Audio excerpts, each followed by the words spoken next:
Thank you, Mr. Speaker, and thank you, Chairman Westerman, for yielding me time. And thank you for clarifying a series of those points that were expressed by our friend on the other side of the aisle that you clarified so well. I rise today in support of my bill, H.R. 8446, the Critical Mineral Consistency Act. This bill, which passed with bipartisan support through the House Natural Resources Committee, and was recently introduced in the Senate with also bipartisan co-leads, would require the U.S. Geological Survey to incorporate critical materials identified by the Department of Energy into the USGS Critical Minerals List.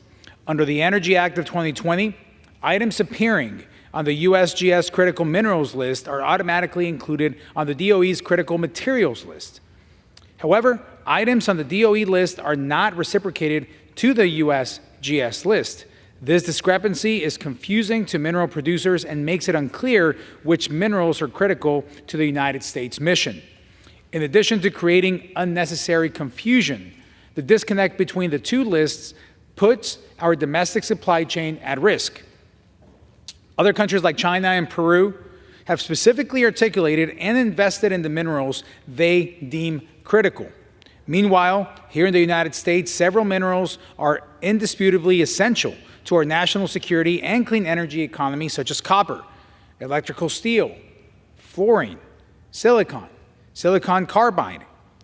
They're all listed as critical materials and not critical minerals, making them ineligible for expedited permitting processes and other benefits. This legislation would create some consistency within our agencies and signal to the world that we are taking seriously the importance of domestic production for our critical minerals like copper, and that we're taking it seriously. In Arizona, copper is one of the state's 5 Cs, alongside climate, cattle, cotton, and citrus.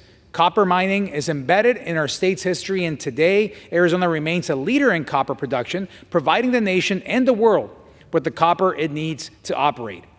But despite Arizona being a leader in copper production, dozens of potential copper mines in America remain untapped due to the burdensome regulations by the federal government, handicapping our own domestic mineral production and relying on imports from foreign countries. Not only harms our national security and economy, but it also hurts the environment. Because we know when we mine in America, we do it safer and we do it cleaner than just about anywhere else in the world. According to various reports, the world is expected to need around 50 million metric tons of copper annually by 2035 due to the growing energy demands, and another recent study found that without increased domestic production, the U.S. will be 60% reliant on imports of copper by 2035. That's alarming. In a world where foreign wars have created massive instability in the global economy, we should not be reliant on other countries for critical materials that are used in everything, and critical minerals, I should say, that are used in everything from military vehicles to our electrical grid infrastructure.